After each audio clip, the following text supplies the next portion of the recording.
ഓണക്കാലമാണ്. ഓണം എന്നാണ് തുടങ്ങിയത് എന്ന് തർക്കിക്കുന്നവർ ഒരു വശത്ത്, ഓണം ആരുടെ ആഘോഷമാണെന്ന് തർക്കിക്കുന്നവർ വേറൊരു വശത്ത്, ഓണം മാവേലിയുടേതാണോ അതോ വാമനന്റെ ആണോ എന്ന് തർക്കിച്ചുകൊണ്ടേയിരിക്കുന്നവരുമുണ്ട്.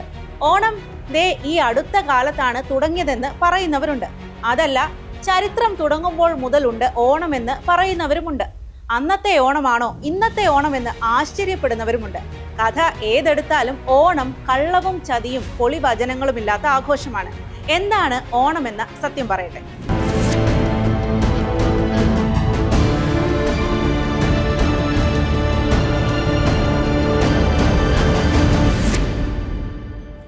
മായോൻമേയ ഓണ നന്നാൾ.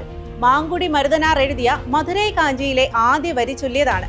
മരുതനാർ ജീവിച്ചിരുന്നത് 2-ാം നൂറ്റാണ്ടിലാണ്, ഏകദേശം 1800 വർഷം മുൻപ്. മധുരയിൽ ഓണം ആഘോഷിച്ചത് എങ്ങനെയാണെന്നാണ് ആ വരികൾ പറയുന്നത്.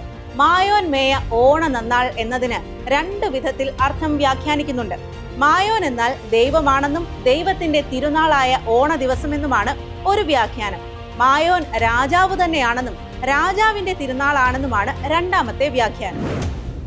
മാങ്കുടി മരുതനാർ എഴുതിയ മധുരൈ കാഞ്ചിയിൽ കടന്നുവരുന്ന ഈ ഓണം തിരുമാളിന്റെ പിറന്നാളാണ്. തിരുമാൾ എന്നാൽ തിരുമനസ് അഥവാ രാജാവ് തന്നെ എന്ന് പറയുന്നവയാണ് തുടർന്നുള്ള വരികൾ. ശത്രുക്കളെ നിഗ്രഹം ചെയ്ത വീരന്മാർ തിരുമാളിന്റെ പിറന്നാൾ ദിനമായ ഓണത്തിനെത്തും. അവർ സ്വർണമാലയണിഞ്ഞും തേൻകിനിയും പൂക്കൾ ചാർത്തിയും അണയും. അവരുടെ മുഖത്ത് വാളുകൾ ഉണ്ടാക്കിയ പോറലുകൾ ഉണ്ടാകും. നെറ്റിയിലും കരുത്തുറ്റ കൈകളിലും യുദ്ധത്തിന്റെ വടുക്കൾ ഉണ്ടാകും. അവരെത്തിക്കഴിഞ്ഞാൽ അവിടെ കരുത്തരായ ആനകൾ ഏറ്റുമുട്ടും. കാഴ്ചക്കാർ കള്ളുമോന്തി ആ ലഹരിയിൽ കറങ്ങി നടക്കുന്നുണ്ടാകും. ആനകൾ ഓടി വരാതിരിക്കാൻ ഇട്ടിരിക്കുന്ന ഉരുളൻ കല്ലുകളിൽ തട്ടി അവരുടെ കാലുകൾ വേദനിക്കുന്നുണ്ടാകും.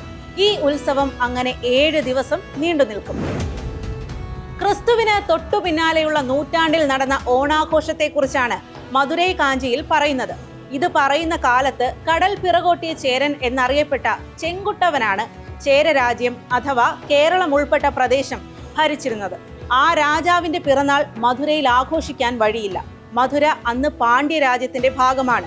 പഴം തമിഴ് കാലത്ത് ഇന്നത്തെ കേരളവും തമിഴകവും ഒക്കെ ഒരേ സംസ്കാരം പേറിയിരുന്ന നാടുകളാണ്. രാജാക്കന്മാർ ഒക്കെ പരസ്പരം തേരോട്ടം നടത്തിയിരുന്നവരാണ്. അതുകൊണ്ട് കഥകൾ അതിർത്തികളില്ലാതെ കേറി ഇറങ്ങി നിൽക്കും. ഓണം ഇന്നോ ഇന്നലെയോ അല്ല, ഏറ്റവും കുറഞ്ഞത് 2-ാം നൂറ്റാണ്ടിലെങ്കിലും തുടങ്ങി എന്നതിന് ഈ മധുരൈ കാഞ്ചിയാണ് തെളിവ്. ഇനിയുമുണ്ട്.